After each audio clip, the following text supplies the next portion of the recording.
Well, we had a really good morning this morning at our breakfast meet and greet with Minister of Jobs, Innovation and Tourism, Pat Bell. And we had a huge crowd, about 100 people at the Holiday Inn, and we talked the BC Jobs Plan. Yes, and Pat's been just a great colleague in the legislature as far as driving our jobs agenda, and of course that's why he's here. I thank and acknowledge Jane for that because she does a fantastic job. So what I would like to talk to you for the next half hour or so about is BC's job strategy.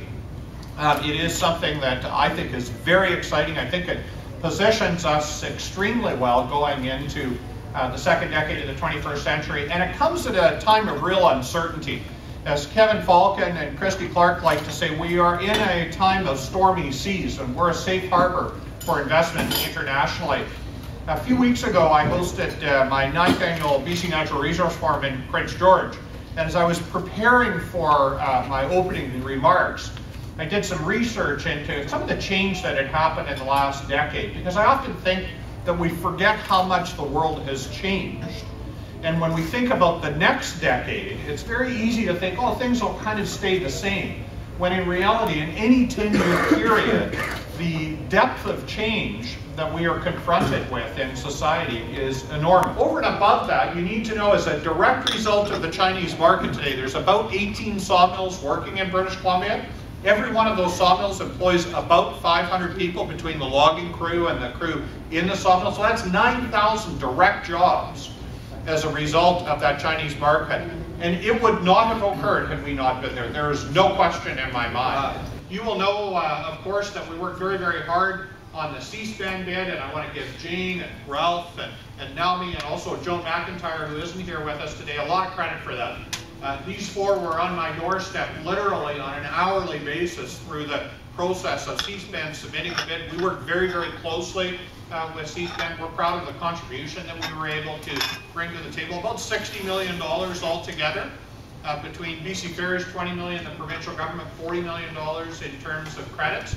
Now, some of you have heard that we finished second in the C-SPAN bid. I think probably you've heard that there was the combat fleet that was $25 billion and the non-combat fleet that was $8 billion. So we got the non-combat, so we finished second. Let me share a little bit about finishing first and second. Sometimes there's a little strategy involved in this.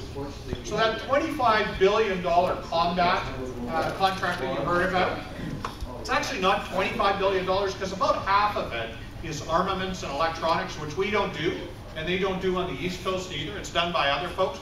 So it's actually about $12.5 billion as opposed to the $8 billion non-combat. So it's starting to kind of look better already. But you have to look a little bit further as well, because that $12.5 billion is spread over 25 years. The $8 billion is spread over 10 years. I don't mind finishing second in this particular circumstance. It's important that we do it and that we do it well. And you've got to have confidence in the government that can deliver this for you. Because I think if we are not cautious and careful and deliver this in a very proactive and progressive way, the opportunity will pass us by.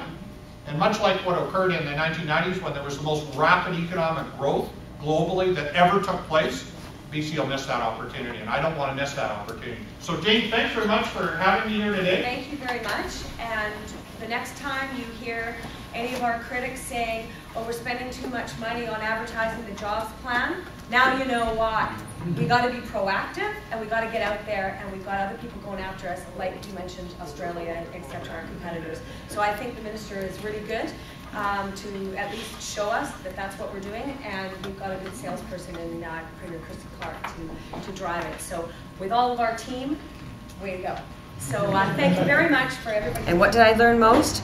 Well, what we want to do in government is to match the investment with the investor, and for us to focus on what we do best, and to let the other folks that do what they do best do what they do, and then for us to focus on what we do best.